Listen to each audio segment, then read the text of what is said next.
आज हम लोग डिफरेंसेस के बारे में जानेंगे। किसके किसके बीच में? Summons case and warrant case के बीच में, सम्मन्स एंड वारंट के बीच में, bailable warrant non bailable warrant के बीच में, bailable offence and non bailable offence के बीच में, cognizable offence and non cognizable offence के बीच में।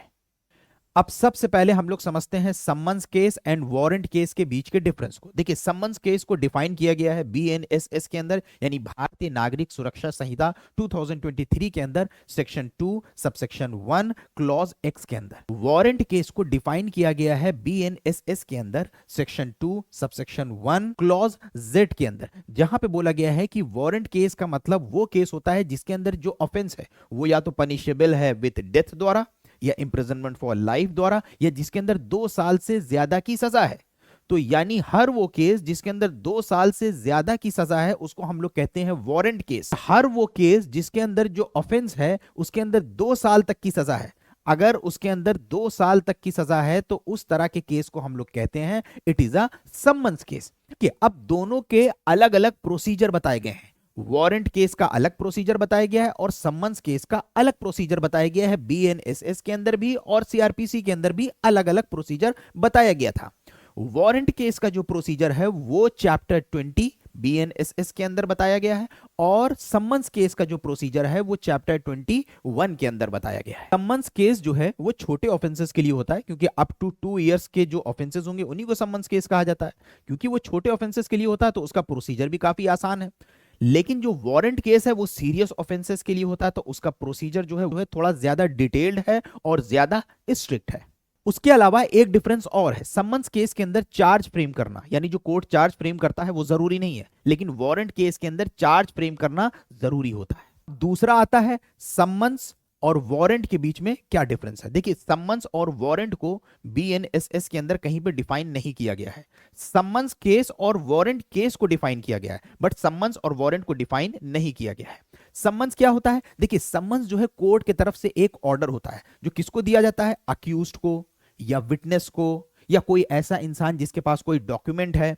ये ऑर्डर कोर्ट की तरफ से इशू होता है। जैसे फॉर एग्जांपल, अगर हम कोर्ट है तो हम ये ऑर्डर आपको इशू करेंगे और इशू करके आपको ये बोलेंगे कि आपको इतने तारीख को इतने बजे हमारी कोर्ट में अपीयर होना है। तो यानी अगर हम एज अ कोर्ट अगर हम सम्मन इशू करते हैं तो सम्मन कैसे हम इशू करते हैं? हम ये कोर्ट से आपको ये सम्मन भेजेंगे और आपको बुलाएंगे कि इतने तारीख को इतने बजे आपको कोर्ट में आना है। ये होता है सम्मन्स। तो यहां पे क्या हो रहा है? सम्मन आपके पास जा रहा है, एक तरीके से फॉर्मल इनविटेशन। सम्मन आपके पास जा रहा है और आप खुद से आ रहे हो कोर्ट में, एक ये तरीका होता है। दूसरा होता है वारंट। वारंट जो है वो कोर्ट की तरफ से, वारंट भी एक ऑर्डर है लेकिन वारंट डायरेक्ट आपको नहीं भेजा जाता है। वारंट जो है वो पुलिस को इशू किया जाता है। इशू करने के बाद वारंट को पुलिस को ये डायरेक्ट किया जाता है उस वारंट के जरिए कि वो आपको अरेस्ट करके मेरी कोर्ट में लेके आए। तो सम्मन्स के अंदर क्या हो रहा है कि आपके पास सम्मन भेज दिया गया, अब आपको आना है इतने तारीख को इतने बजे।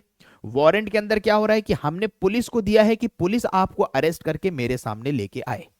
अब सम्मन्स और वारंट ये दोनों ही चैप्टर 6 बीएनएसएस के अंदर डिस्कस है। अब देखिए, वारंट भी 2 तरीके के होते हैं, एक बेलेबल वारंट और एक non bailable warrant.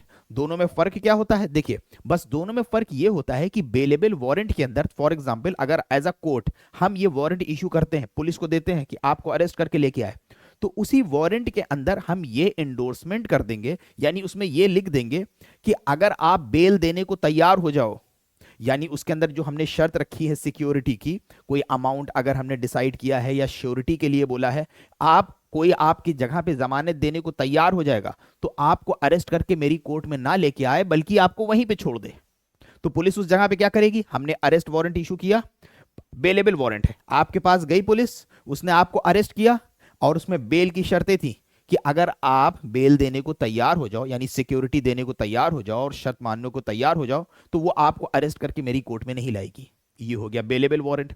Non bailable warrant वो वारंट होता है कि हमने पुलिस को इशू किया कि अब वो आपको अरेस्ट करके मेरे पास लाएगी ही लाएगी, वो अरेस्ट करेगी और हर हाल में मेरी कोर्ट में पेश करेगी ही करेगी, क्योंकि नॉन बेलेबल है वो, उसके अंदर कोई बेलेबल का यानी बेल का प्रोविजन नहीं है। अब इसके बाद आता है बेलेबल ऑफेंस और नॉन बेलेबल ऑफेंस के डिफरेंस के बारे में। बेलेबल ऑफेंसेस वो ऑफेंसेस होते हैं कि अगर वो किसी ने कमिट कर दिया, जैसे फॉर एग्जांपल आपने अगर बेलेबल ऑफेंस कमिट कर दिया तो वहां पे बेल पे छोड़ा जाना आपका राइट होगा, यानी पुलिस ने अगर आपको अरेस्ट कर लिया तो आप as a right, as a अधिकार ये कह सकते हैं कि आपको बेल पे छोड़ा जाए, क्योंकि आपने जो ऑफेंस कमिट किया है वो बेलेबल है।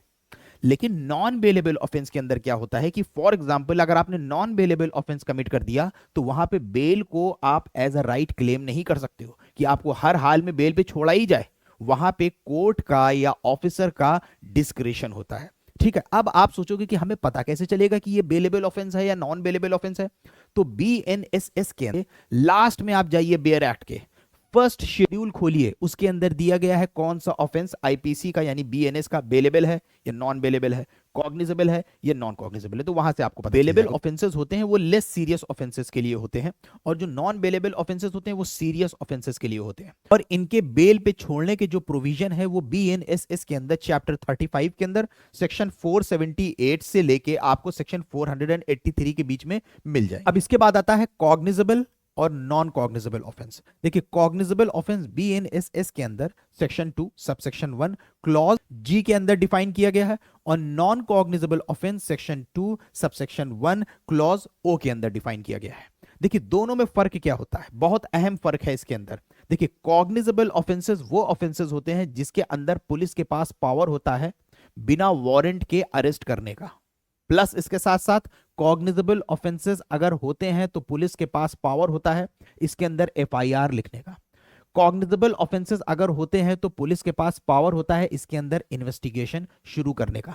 तो कॉग्निजेबल ऑफेंस अगर होता है तो इसमें पुलिस के पास बहुत वाइड पावर होता है।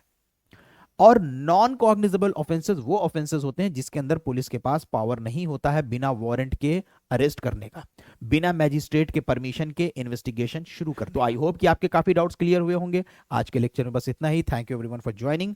Have a good night.